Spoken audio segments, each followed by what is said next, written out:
দেখা যাক কি মাছ পাওয়া যায় ঝাইজালে। আসলে এতদিন এলাকায় ঝাঁকি জালের ভিডিও তৈরি করছি, আজকে সমুদ্রে ঝাইজালের ভিডিও তৈরি করতেছি। দেখা যাক এখানে কি মাছ পাওয়া যায়।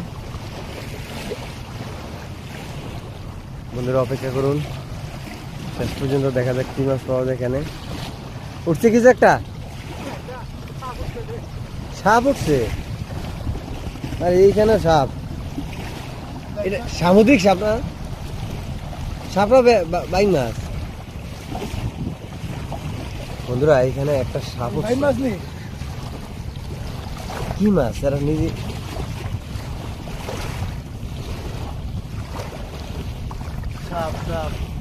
সাপ ক্যানেডা কি সাপ? এটা তো জীবন আমরা চিনি না। একটা মাছ হচ্ছে নিয়ে আমি দেখুন, সাপ কেন কুচ্চা এসি কুচ্চা, রাইট রাইট রাইট, কুচ্চা উঠছে একটা ভাই। সুন্দর একটা মাছ পাইছি, এই যে সুন্দর একটা মাছ পাইছি, একদম জ্যান্ত ভাই। লেন